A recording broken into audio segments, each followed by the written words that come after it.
I spent almost an hour setting the dining table. 6 candles, 2 wine glasses, the same silverware we had used on our wedding night. Our 6th anniversary deserved something special. At least, that's what I thought. I checked my phone again. 7:48 p.m. Olivia was late. Not unusual. She was the CEO of one of the fastest-growing tech companies in the city. Meetings, investors, interviews, something always demanded her attention. Still, tonight was supposed to be different. I heard the front door open. Finally, I smiled and walked toward the entrance. "Happy anniversary, Liv." She looked at me. No smile.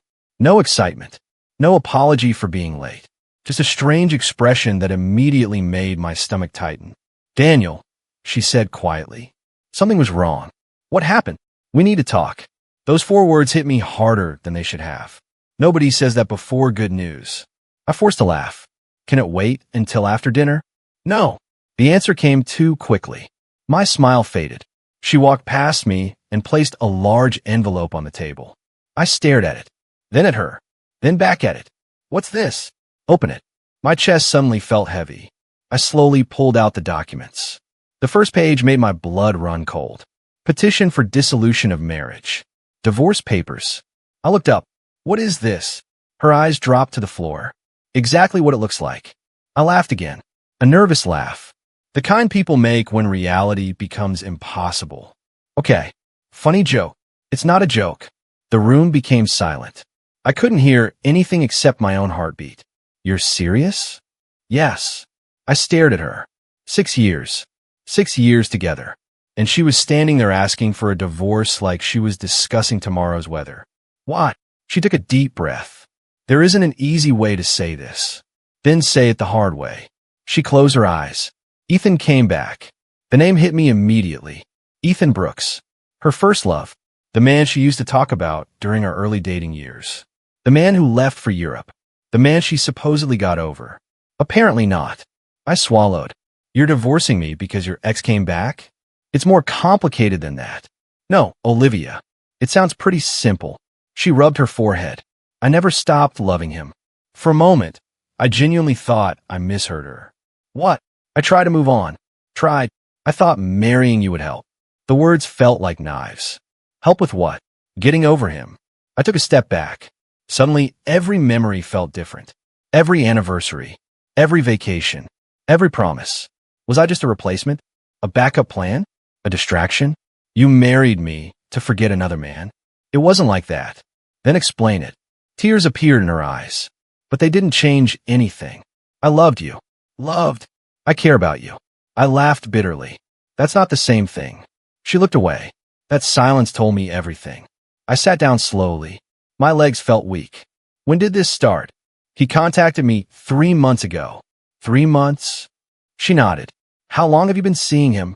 Her silence answered before her mouth did. I felt sick. "Tell me." 2 months. I grabbed the edge of the table. "You cheated on me. We didn't mean for it to happen." I almost laughed. People always had excuses ready. It just happened. She didn't answer. I looked at the anniversary dinner. The candles. The flowers. The wine. Everything suddenly felt pathetic. I spent all day preparing this. "I'm sorry." "Stop saying sorry." "Daniel." "No." My voice rose. For the first time all night, anger pushed through the shock. "No. You don't get to say sorry." She flinched. "You lied to me for months." "I know. You cheated." "I know. You let me believe we were fine." "I know." "Then stop apologizing." The room fell silent again. Finally, I asked the question I was afraid to hear. "Do you love him?" "Yes." The answer came instantly. Not even 1 second of hesitation. That hurt more than everything else. I nodded slowly. "Do you love me?" This time, she hesitated. 5 seconds. 10 seconds. Too long. Far too long. Finally, she whispered, "Not the way you deserve." I looked away before she could see my eyes. I refused to cry. Not in front of her. Not tonight. Not after this. So that's it. I think it's best. Best. What an unbelievable word. Best for who? Certainly not me.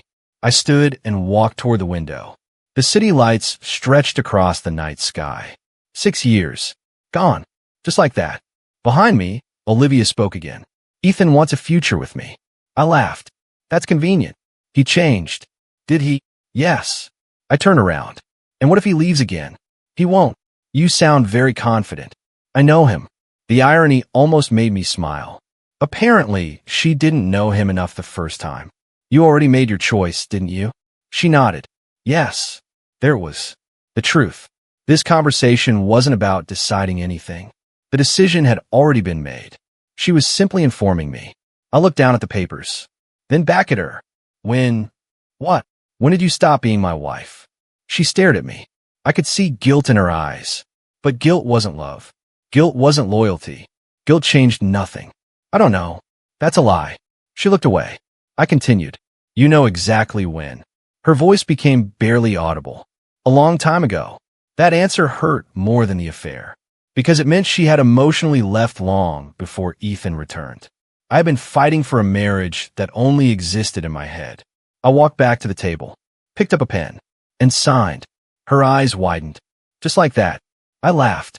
What did you expect? I thought you'd fight. For what? Us. There is no us. The words tasted bitter, but they were true. I handed the papers back. She stared at my signature. The final proof that our marriage was dead. Neither of us spoke. Several minutes passed. Finally, I walked toward the bedroom. I opened the closet, grabbed a suitcase, and started packing. A few shirts, a few pairs of jeans. Nothing else mattered. Olivia appeared in the doorway. You don't have to leave tonight. I zipped the suitcase shut. Yes, I do. Daniel, you chose him. She looked down. I know. I picked up the suitcase. My entire life somehow fit inside it now. As I walked toward the front door, she followed. Neither of us spoke. What was left to say? At the entrance, I stopped. Part of me wanted her to stop me, to tell me she made a mistake, to say she loved me. Instead, she remained silent. I opened the door. The hallway stretched ahead. Cold, empty, unfamiliar, just like my future. I turned back one final time. Olivia stood there with her arms crossed, watching, not crying, not running after me, not fighting for us, just watching, as if she truly believed she had chosen the right man. I nodded once. Then I stepped into the hallway. The door closed behind me, and with that sound, 6 years of my life came to an end. 3 months after the divorce, I was sitting alone in a tiny apartment, staring at instant noodles. The silence felt louder than any argument I had ever had with Olivia. My phone buzzed. For a second, hope jumped inside me. Maybe it was her. Maybe she regretted everything. I looked at the screen. Mason. I answered. Hey, you sound terrible, Mason said. Thanks. I'm serious. Have you left that apartment this week? I went to the grocery store. That doesn't count. I sighed. What do you want me to do? Live. I'm trying. No, you're surviving. I leaned back in my chair. Mason had always been brutally honest. That was probably why he was still my friend. Most people disappeared after the divorce. Some chose Olivia's side. Others simply vanished. Apparently, heartbreak made people uncomfortable. Mason stayed. I saw some pictures online, he said. My stomach tightened. Pictures of what? You know exactly what. Olivia and Ethan. The perfect couple. The internet loved them. Luxury vacations. Romantic dinners. Smiling photographs. A fairy tale. At least that's what everyone believed. I don't care. You're lying. Maybe. You need to stop looking. I haven't looked in weeks. Good. I glanced toward the window. Rain tapped against the glass. I keep wondering what I did wrong. Mason became quiet. Then he said, nothing. Something had to be wrong with me. Daniel, why wasn't I enough? You were enough. Then why did she leave? Mason sighed. Because people make bad choices. I laughed bitterly. That's comforting. I'm not trying to comfort you. What are you trying to do? Remind you that her decision doesn't define your value. I rubbed my eyes. Easier said than done. After we hung up, I spent another hour sitting alone. Eventually, I opened my laptop. The screen displayed an old business proposal. A project I had abandoned years ago. Back then, Olivia's career came first. Mine came second, then third, then nowhere at all. I stared at the file. Memories flooded back. Ideas, plans, dreams, everything I'd sacrificed. My phone rang again. Unknown number. I almost ignored it. Instead, I answered. Hello. Daniel Carter? Yes. Good. I was beginning to think you'd forgotten me. The voice sounded familiar. Very familiar. Then it clicked. Victor? Finally. A smile appeared on my face for the first time in weeks. Victor Hayes. My old mentor. The man who taught me almost everything about business. How are you? I asked. Better question. How are you? I laughed. Terrible. I figured. News travels fast. It does when your ex-wife is famous. I couldn't argue with that. Victor continued. I heard what happened. Then you know the disaster. I know you got knocked down. And I know you're still breathing. I shook my head. That's your motivational speech? No. His voice became serious. My motivational speech starts tomorrow.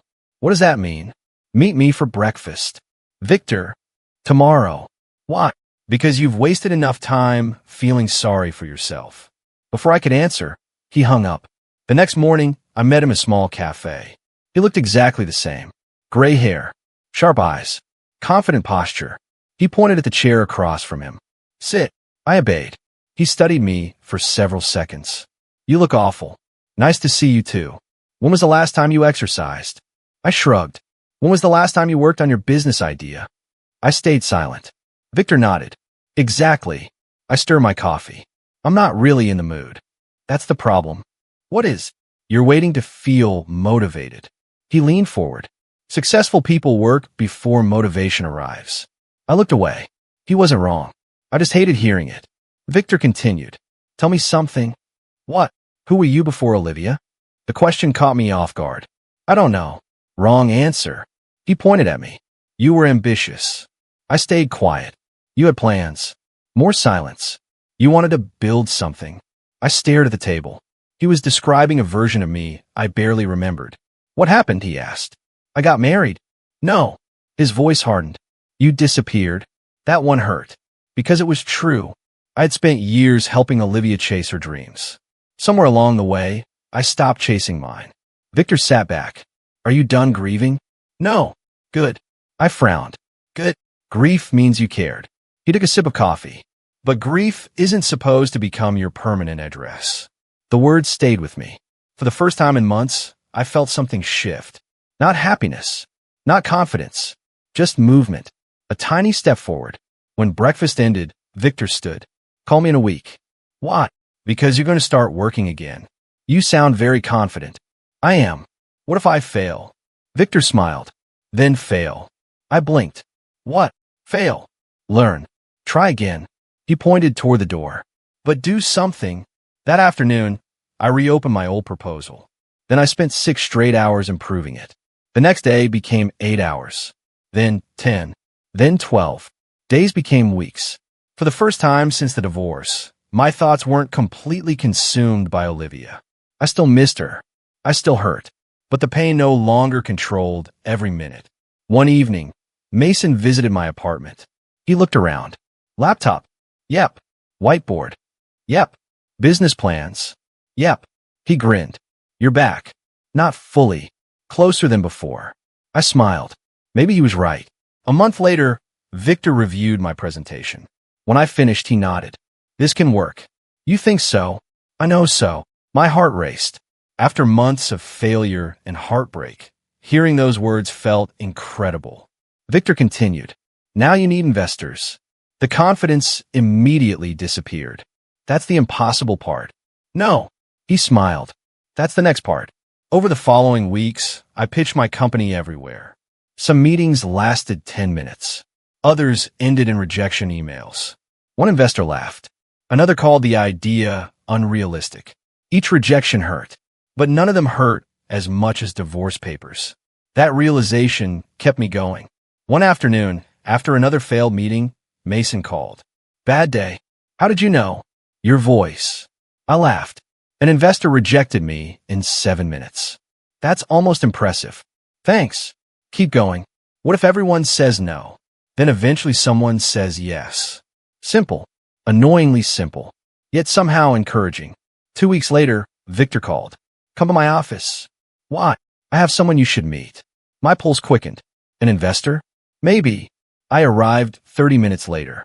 A man in an expensive suit sat across from Victor. He stood and offered his hand. Daniel Carter? Yes. I'm interested in hearing your proposal. For the next hour, I presented everything. My vision, my strategy, my goals. When I finished, silence filled the room. The investor looked at Victor, then back at me. Finally, he smiled. I like it. I froze. You do. I do. My heart pounded. He slid a document across the table. I like to invest. For a moment, I couldn't speak. Months ago, I had lost my marriage, my home, my future. Now someone believed in me again. Victor smiled from across the room. I looked at the contract, then at both men. For the first time since signing those divorce papers, hope felt real. Maybe my life wasn't over. Maybe it was finally beginning. 6 months after securing my first major investor, my life looked completely different. My company had grown faster than I expected. New clients arrived every week. New employees joined every month. For the first time in years, I was building something that belonged to me. Not Olivia, not her company, mine. I was leaving a meeting when Mason called. Busy, always. Good. I laughed. Why does everyone keep telling me that? Because the alternative was you eating instant noodles and staring at walls. Fair point. Mason hesitated. Then he said, I heard something. My stomach tightened. About Olivia? Yeah. I leaned against my office desk. What now? Apparently things aren't perfect. I stayed quiet. Part of me wanted details. Another part didn't. Mason continued anyway. Ethan's causing problems. What kind of problems? The controlling kind. I frowned. What does that mean? It means he doesn't like her working late. I almost laughed. Olivia practically lived at work. You're kidding. Nope. That can't be going well. It isn't. After the call ended, I tried focusing on work. But the conversation stayed in my head. Not because I missed Olivia. Because it felt strange. She had destroyed our marriage, believing Ethan was her happy ending. Now cracks were appearing. A week later, I attended a networking event downtown. I hated networking events. Most people spent the night pretending to be more important than they actually were. I was halfway toward the exit when someone bumped into me. Blueprints scattered everywhere. Oh no. I immediately crouched. Sorry. No, that's my fault. We both reached for the same folder. Then stopped. Then laughed. I think we're making this worse, she said. I looked up. She smiled. Simple. Warm. Genuine. The kind of smile that didn't feel rehearsed. I'm Daniel. Grace. We stood. She adjusted the stack of papers. Architect. I pointed at the blueprints. She smiled. Guilty. Long night. The longest. I nodded toward the ballroom. Then why are you still here? She laughed. Same reason as everyone else. Which is professional suffering. That earned another laugh from me. Something about her felt easy. Comfortable. A feeling I hadn't experienced in a long time. We spent 20 minutes talking near the coffee table. No awkward flirting. No hidden agenda. Just conversation. Finally, she checked her watch. I should go. Yeah, me too. She smiled again. It was nice meeting you, Daniel. You too, Grace. As she walked away, I caught myself smiling. That surprised me. I hadn't smiled like that in a while. The following week, Grace sent me a message. Grace, did you survive the networking event? Me, barely. Grace, impressive. Me, I deserve an award. Grace, I'll settle for coffee. I stared at the message, then laughed. Maybe life really was changing. 2 days later, we met at a small cafe. Tell me something, Grace said. What? What do you do when you're not working? I blinked. Working? She pointed at me. That's unhealthy. Probably. You need hobbies. I have hobbies. Name one. I opened my mouth. Nothing came out. Grace laughed. Exactly. For the next hour, she somehow managed to make fun of me while being incredibly kind. It was impressive.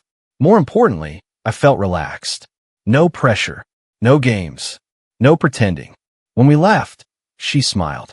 Same time next week? I nodded. I'd like that.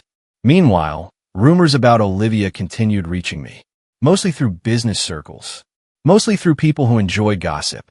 One afternoon, Mason entered my office. He sat down without permission. A habit he refused to break. I have more news. I sighed. Do I want to hear it? Probably not. Then why tell me?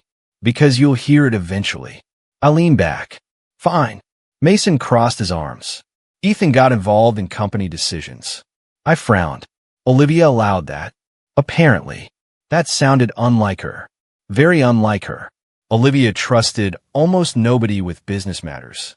Yet somehow Ethan had gained influence. How bad is it? I asked. Mason shrugged. Depends who you ask. The answer bothered me more than I expected. Not because I cared about Ethan. Because I remembered Olivia. The woman who worked 18-hour days. The woman who fought for every promotion. The woman who built an empire from nothing. Allowing someone else to interfere felt completely out of character. That night, Grace called. You sound distracted. I smiled. Am I that obvious? Very. I considered lying. Instead, I told the truth. My ex-wife. Grace became quiet. Bad memories? Complicated memories. Do you still love her? The question hit harder than expected. I thought carefully before answering. No. Grace waited. Then she asked, do you still hurt? I stared out the window. Sometimes. That's different. I nodded slowly. She was right. Missing someone and loving someone weren't always the same thing. Before hanging up, she said something unexpected. You know what I like about you? What? You don't pretend. I laughed. I pretend all the time. No. Her voice softened. You just tell the truth after pretending fails. The comment stayed with me long after the call ended. A few weeks later, I was scrolling through business news when Olivia's face appeared on my screen. Interview. Company update. Market expansion. Standard stuff. Yet something felt different. She looked tired. Not physically. Emotionally. The confident spark I remembered wasn't there. I immediately closed the article. It wasn't my problem anymore. At least that's what I kept telling myself. The next major update came unexpectedly. Through Rebecca Collins, Olivia's executive assistant. We had met several times during my marriage. She called one afternoon. I almost didn't answer. Rebecca. Hi, Daniel. Her voice sounded nervous. Everything okay? Honestly? Not really. I sat up straighter. What happened? She hesitated, then lowered her voice. The company is becoming chaotic. My stomach tightened. Because of Ethan? Mostly. That answer told me everything. That big ass sight. He keeps pushing Olivia to make risky decisions. What? I don't know. I rubbed my forehead. This was exactly why business and relationships rarely mixed. What does Olivia say? She defends him. Of course she does. Another silence followed. Then Rebecca said something surprising. She's changed. What do you mean? She used to be certain about everything. I remembered that version of Olivia. Confident, fearless, relentless. Rebecca continued. Now she second-guesses herself. I didn't know how to respond. Part of me felt sympathy. Part of me remembered divorce papers. Eventually I said, I hope things improve. Rebecca laughed sadly. I don't think they will. The call ended.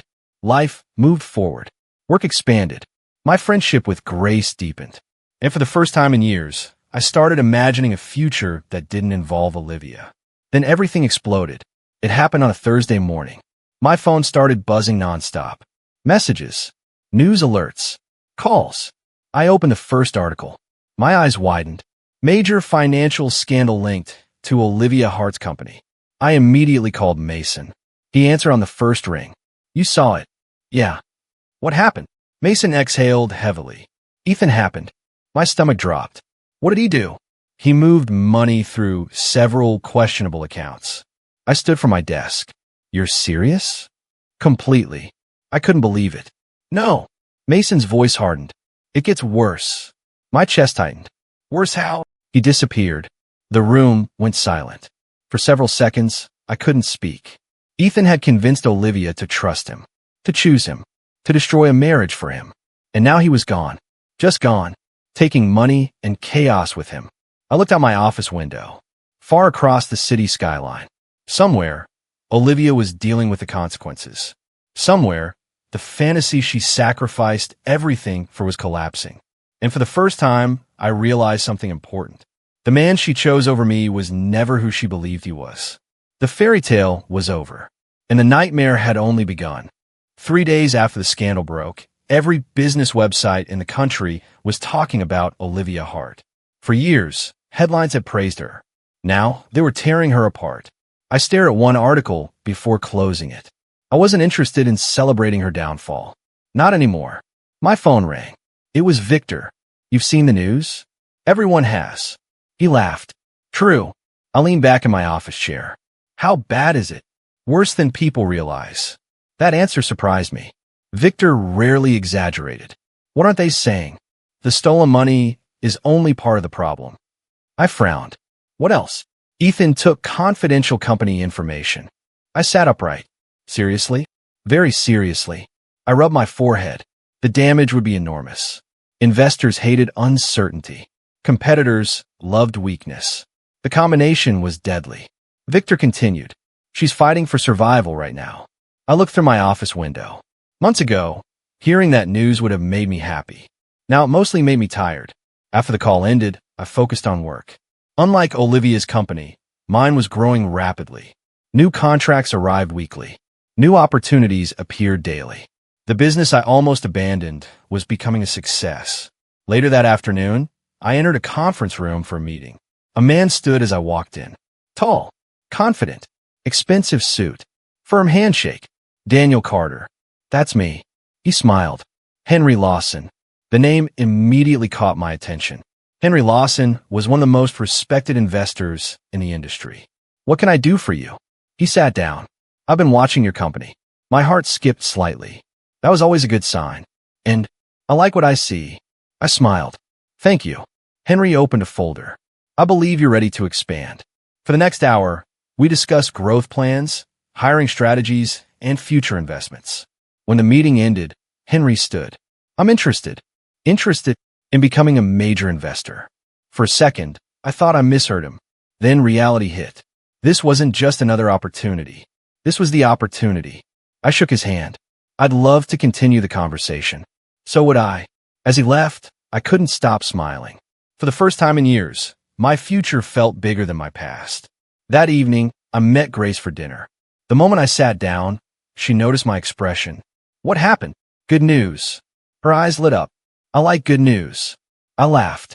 Henry Lawson wants to invest. She nearly dropped her fork. You're serious? Completely. Grace reached across the table and squeezed my hand. I'm proud of you. For simple words. Yet they meant more than she realized. I looked at her. Thank you. She smiled. No, you've earned this.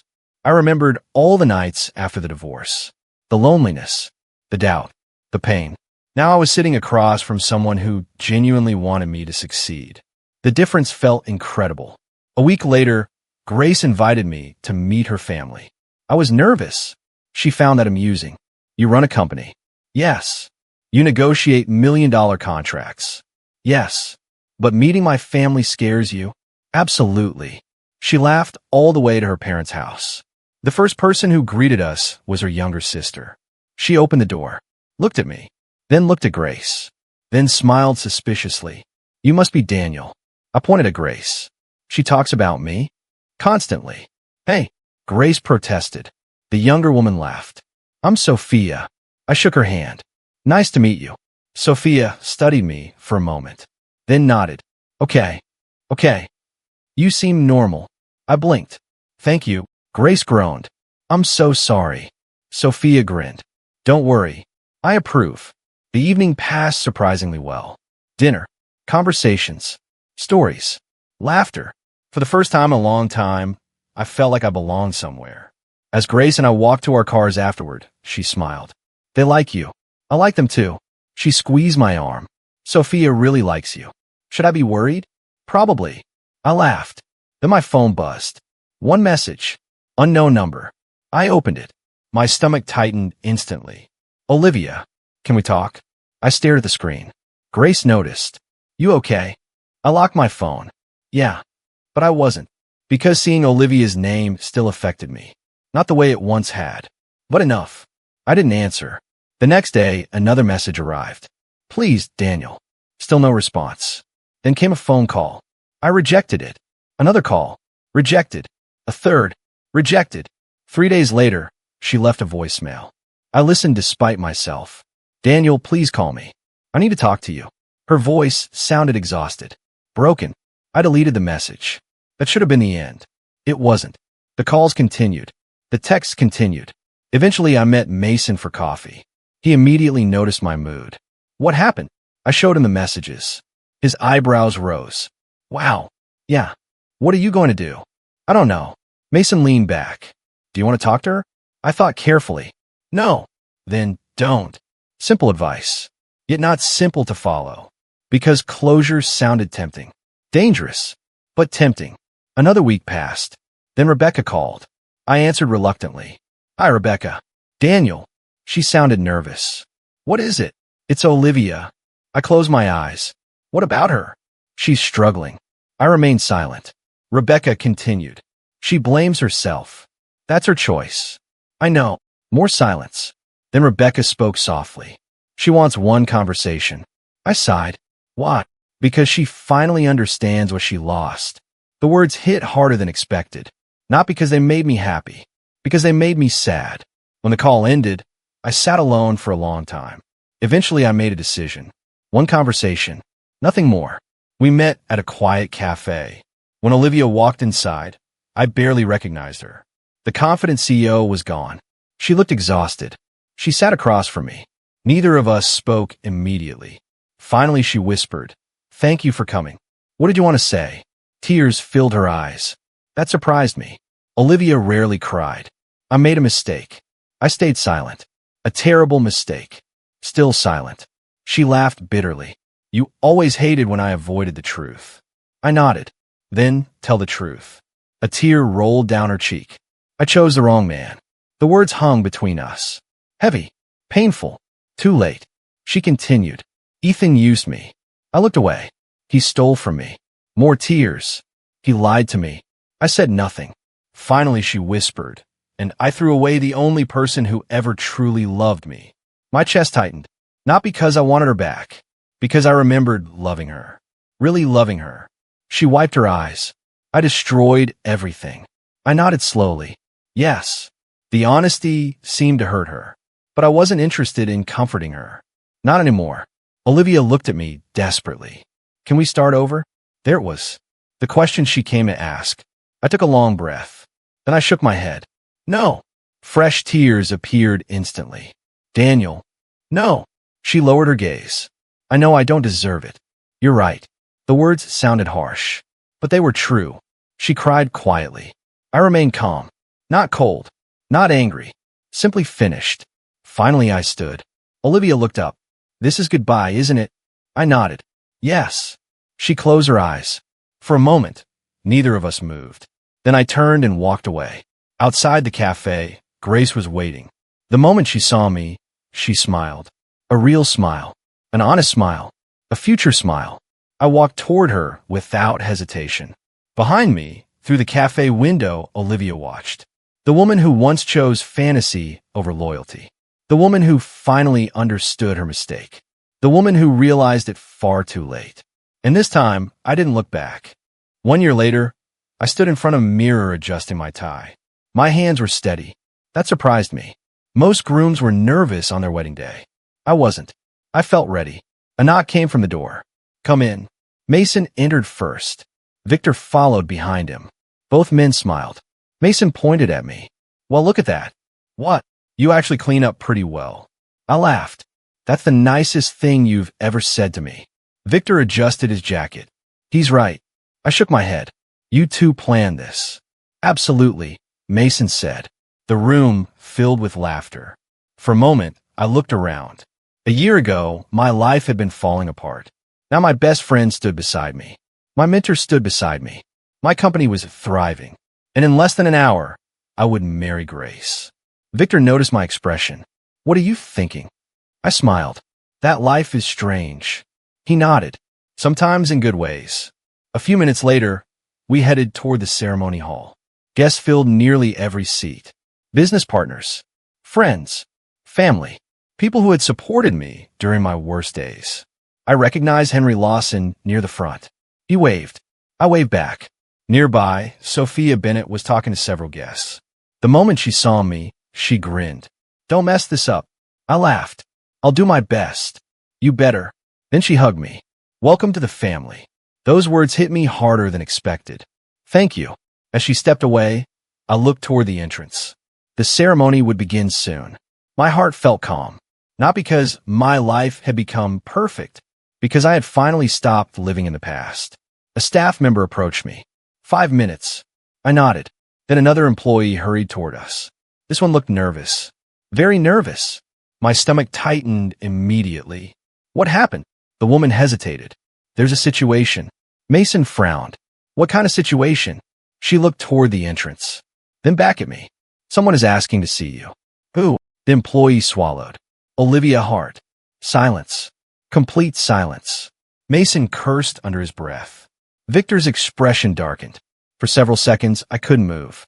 Olivia? Here? Today? Of all days. Mason stepped forward. I'll have security remove her.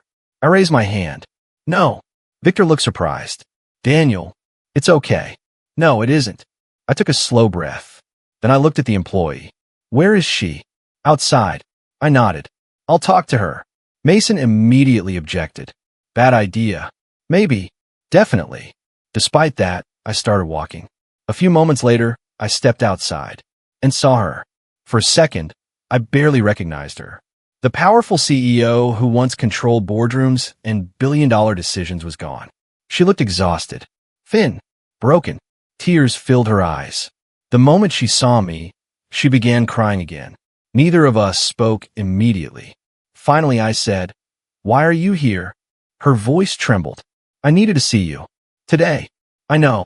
I folded my arms. "This is my wedding, Olivia." Fresh tears rolled down her cheeks. I know. The sadness in her voice was real, but so was the damage she had caused. She took a shaky breath. "I only want a few minutes." I looked away briefly, then nodded. "Talk." For several seconds, she struggled to speak. Finally, the words came. "I ruined everything." I remained silent. She wiped her eyes. "After you left, I convinced myself I had made the right choice." Her voice broke. I told myself Ethan was my future. I listened quietly. He wasn't. The pain in those 2 words felt genuine. He lied to me. I said nothing. He used me. Still nothing. He destroyed my company. I looked directly at her. "No." She blinked. "What?" "He destroyed part of your company." Confusion crossed her face. I continued. "You destroyed your marriage." The truth hit her hard. More tears followed. "I know." For a moment, neither of us spoke. Then she whispered, "I think about that every day." I believed her. That was the tragic part. She truly understood now. Just far too late. Olivia looked at me. "I lost everything." I shook my head. "No." She frowned. "What do you mean?" "You didn't lose everything. What else is there?" I answered honestly. "You made choices." The words hung between us. Heavy. Unavoidable. She lowered her head. "I deserve that."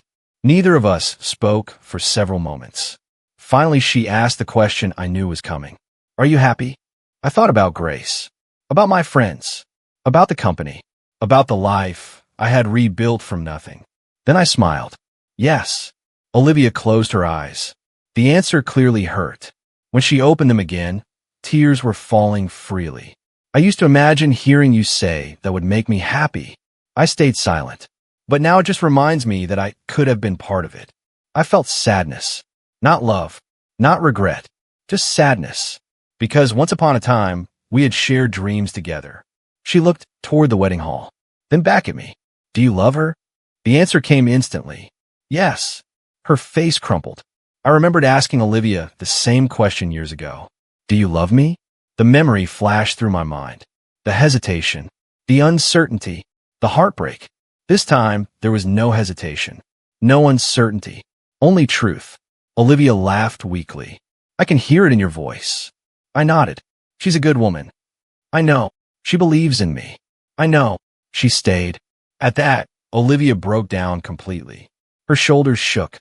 Tears poured down her face.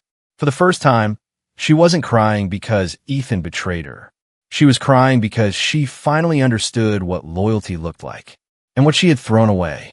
After several minutes, she managed to speak again. "I came here because I needed one last chance." My chest tightened slightly. "Olivia, please." I stopped talking. She took a deep breath, then said the words she had carried all this way. "Leaving you was the worst mistake of my life." Silence. "I know I don't deserve forgiveness." Silence. "I know I don't deserve another chance." Silence. "But if there's any part of you that still loves me." Her voice cracked. Please. For a moment, memories returned. Our first date. Our wedding. The nights we stayed awake planning our future. The years we spent together. The man I used to be. But that man no longer existed. Not because Olivia destroyed him. Because he had grown. Healed. Changed. I looked at her gently. Then I spoke. Some choices can't be undone. The hope in her eyes disappeared. Slowly. Painfully. Completely. I continued. I don't hate you. She cried harder. I don't want revenge. More tears. And I genuinely hope your life gets better. She stared at me. Then whispered, but I smiled sadly. But I'm not your future anymore. Those words finally ended everything. Not with anger. Not with shouting. Just acceptance. Olivia covered her face and cried. For the first time since our divorce, I felt completely free. No resentment. No bitterness. No unfinished emotions. Just peace. After several minutes, she lowered her hands. I understand. I nodded. I think you do. She looked toward the wedding hall one last time. Then back at me. You really love her.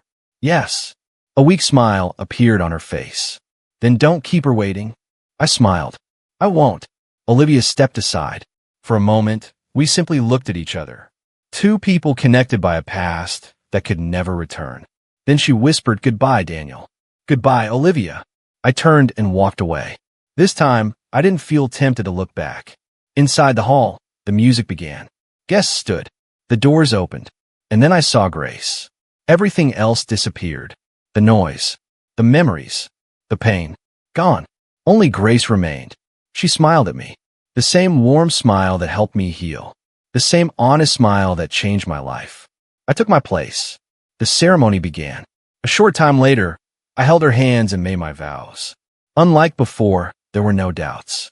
No shadows. No comparisons. Only certainty. When the officiant announced us husband and wife, applause filled the room. I kissed Grace. The crowd cheered. And for the first time in years, my heart felt completely whole. Later that evening, as the celebration continued, I stood beside my wife and looked around the room. And my friends, my family, my future. Betrayal had destroyed my old life. At the time, I thought it was the end. I was wrong. Sometimes losing the wrong person creates space for the right one. Sometimes heartbreak becomes a beginning. As for Ethan, he had vanished long ago. As for Olivia, she would live with her choices. And as for me, I finally understood something important. Karma never needed my help. All I had to do was keep moving forward. The rest took care of itself.